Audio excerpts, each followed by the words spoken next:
Well, hey there, and welcome to Unmistakably You. I'm Amy. Happy Wedding Wednesday.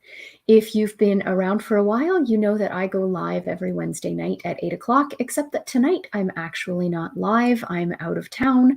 So while I always welcome comments and questions, if you do have anything to ask, to follow up with, to share, I would still love to hear it. Post in the comments and I'll get back to you. Or, as always, with anything, you can email me at amy@unmistakablyou.com.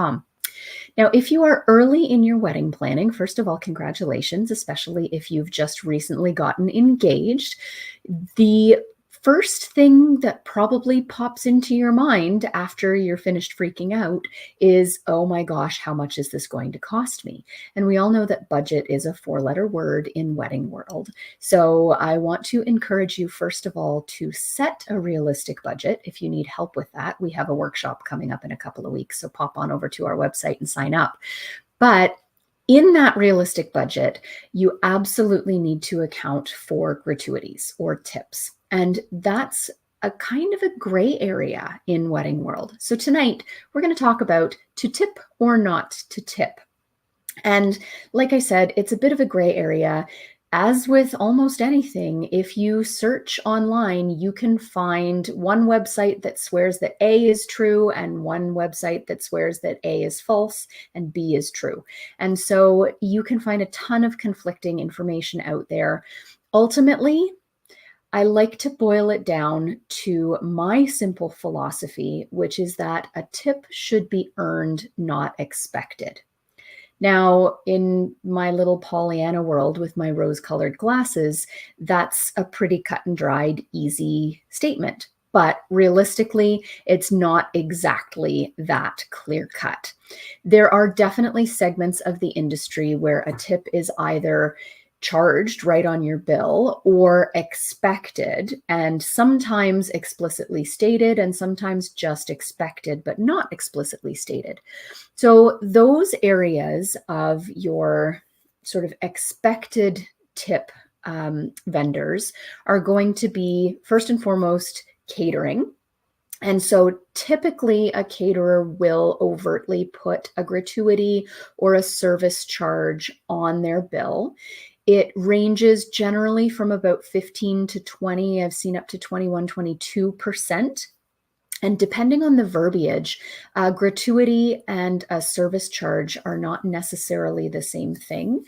So do a little bit of research and find out where that extra service charge or gratuity is actually going, whether it is getting distributed to the staff or whether it is going to the administration. If it's a gratuity, it goes to the staff. If it's a service charge, it goes to the administration. And so you may then, if the actual service staff aren't getting any kind of gratuity, you may choose to tip them separately. And just like you would at a restaurant, you'll generally tip about 15% in that case. Now, sometimes hand in hand with catering goes bartending. So if you are using the same venue to do your catering and your bar, if you're at an all-inclusive hotel or banquet hall or golf course, that charge will apply to both your food and your beverage in most cases. If you are using a separate bartender, you'll want to have a conversation with them about gratuities beforehand, because much like at a bar, if you were going out clubbing, there is often a gratuity jar out, or you toss the bartender a toonie after you purchase a drink.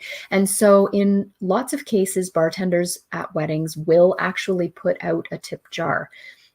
Now, I would always encourage you to think about the optics of that for your guests, how you feel about that from a guest perspective. Do you want to invite your guests to an all-inclusive wedding with a host bar where they're not paying for their drinks, but then they're expected to tip the bartenders? Or would you rather cover that gratuity to the bartenders yourselves? The choice is totally yours. If you do allow your bartenders to put out a gratuity jar, please make sure that it's really clearly labeled, that it's going to the bartenders, that there's no misconception that it's going to you as a, like bar donation or honeymoon fund. I've seen all kinds of mix-ups over the years. So make sure that it's clearly labeled if there is a tip jar out for the bartenders. If you choose to tip them yourselves, you'll likely want to include somewhere in the vicinity of about 10% of the overall alcohol bill to go to the bartenders. So catering and bartending are top of the expected gratuity list. Then it would be followed by hair and makeup. And again, just like if you were going to a salon, you would tip your stylist. And so that is generally expected as well with on-site or salon services on the day of your wedding. And just like if you were going to get your hair done on a regular day, you'd likely tip around 15%. Limo drivers, shuttle drivers, transportation providers of any kind, oftentimes the company will quote their prices plus tax and tip. And the expectation then is that you will hand a tip directly to the driver. Make sure that you clarify that, read over your contract, see what it says, and also double check your invoice to see whether or not there's already a gratuity included on there. In many cases here in Southern Ontario, it's expected that you will come with an envelope of cash to give to the driver that day. Now, generally, those are the sort of expected or built-in gratuities. Then we come to a host of other service providers who are going to be with you in some capacity for all or part of your day. And so I'm talking about wedding planners, photographers, videographers, DJs, band leaders, officiants for the most part. So those are the ones who are likely going to have FaceTime with you on the day. They're going to influence your experience of the day. They're providing your lasting memories in the case of photography, videography. They're helping things flow smoothly in the case of wedding coordinators. They've helped you plan the entire wedding in the case of planners. Officiants are, of course, handling the legal part of the day that is really the reason. Otherwise, you're just throwing a big party.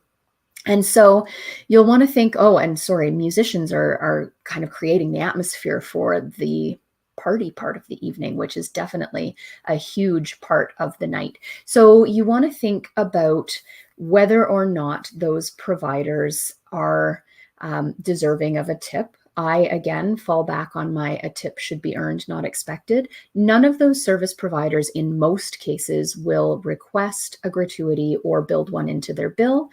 There is absolutely all kinds of stuff out online that says if you own the business, you don't get a tip, but your lowly minion employees should get a tip. I can't speak to anyone else's business practice. I know that I don't build a gratuity into my pricing. I charge for the number of hours that we tend to provide, and that's how my pricing structure works.